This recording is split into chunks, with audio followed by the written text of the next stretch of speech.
ایک یہ بھی روایت ہے کہ کشتی کے ملا نے کہا کہ میری کشتی میں ایک بھاگا ہوا غلام ہے،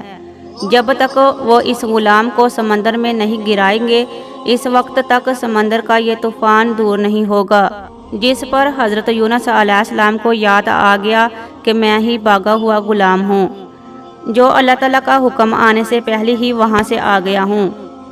چنانچہ آپ نے ملا سے فرمایا کہ میں ہی بھاگا ہوا غلام ہوں، جس پر لوگوں نے آپ علیہ السلام کو سمندر میں گرا دیا۔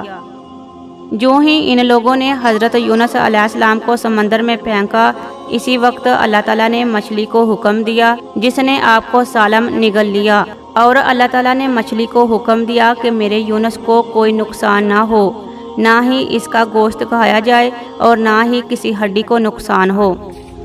حضرت یونس علیہ السلام جب مچھلی کے پیٹ میں گئے تو آپ نے دیکھا کہ آپ بلکہ ٹھیک ہیں، تو آپ نے اپنے جسم کو حرکت دی۔ جب آپ کو پورا یقین ہو گیا کہ آپ بلکہ صحیح سالم ہیں تو آپ فوری سجدہ میں گر گئے اور دعا کی کہ یا رب، میں نے اب اس جگہ کو مسجد بنا لیا ہے، اور اب جس جگہ میں عبادت کر رہا ہوں نہ پہلے کسی نے عبادت کی ہوگی اور نہ ہی آئندہ کوئی عبادت کرے گا۔ روایت میں ہے کہ جب مچھلی آپ کو لے کر گہرے پانی میں جا رہی تھی تو آپ نے پانی کے اندر مچھلیوں کو اللہ تعالیٰ کی حمد کرتے سنا، اور جب آپ نیچے گئے تو سمندر کی کنکریاں بھی اللہ تعالیٰ کی حمد کر رہی تھی۔ اس پر اللہ تعالیٰ نے آپ پر وحی نازل فرمائی، اے یونس، یہ جو تم آواز سن رہے ہو یہ آوازیں سمندر کے جانوروں کی ہے جو میری حمد کر رہے ہیں۔ اللہ تعالیٰ نے حضرت یونس علیہ السلام کی طرف وحی کی کہ اے یونس، اگر تو یہ الفاظ کہے گا تو تم پر رحم کیا جائے گا۔ لہٰذا حضرت یونس علیہ السلام نے آیت کریمہ کا وظیفہ کرنا شروع کر دیا۔ حضرت یونس کی دعا جب عرش پر گئی تو اس آواز کو فرشتوں نے بھی سنا، تو فرشتوں نے اللہ تعالیٰ سے عرض کیا کہ یا اللہ، یہ ایک نہایت کمزور آواز آ رہی ہے۔ اس پر اللہ تعالیٰ نے فرشتوں سے کہا کہ یہ میرے نبی حضرت یونس علیہ السلام کی آواز ہے۔ اس پر فرشتوں نے کہا کہ تیرا بندہ یونس، جس کی مناجات اور دعائیں آسمان پر آتی رہتی ہیں، یا اللہ، یہ تیرا بندہ تو ہر وقت تیری حمد بیان کرتا رہتا ہے، یا اللہ اس پر رحم کر اور نجات دے۔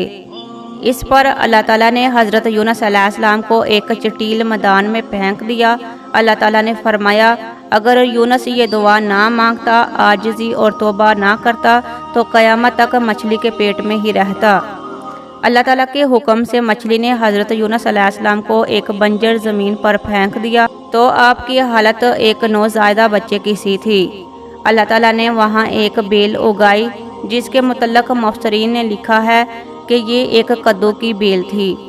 یہ انتہائی ملائم اور نرم ہوتی ہے، مکھی اس کے نزدیک نہیں آتی۔ اس کا پھل کھایا جا سکتا ہے، جسم کو قوت دیتا ہے۔ حدیث میں ہے کہ جو بندہ اپنے معاملات رب کے سامنے پیش کرتا ہے اور حضرت یونس علیہ السلام والی دعا مانگتا ہے تو اللہ تعالیٰ اس کے دعا کے ذریعے اس کے تمام معاملات کو ٹھیک کر دیتے ہیں۔ اللہ تعالیٰ نے حضرت یونس علیہ السلام کو اپنی قوم کی طرف بھیج دیا جس کی آبادی اس وقت 1,00,000 تھی، اور سب لوگ انتہائی محبت اور احترام کے ساتھ پیش آ کر آپ پر ایمان لے آئے۔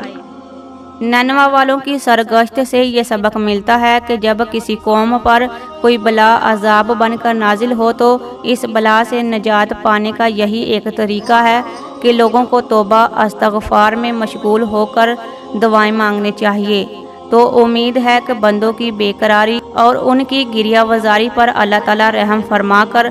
بلاؤں کے عذاب کو دور فرما دے گا۔ حضرت یونس علیہ السلام کی دل ہلا دینے والی مصیبت اور مشکلات سے یہ سبق بھی ملتا ہے کہ اللہ تعالیٰ اپنے خاص بندوں کو کس کس طرح امتحان میں ڈالتا ہے،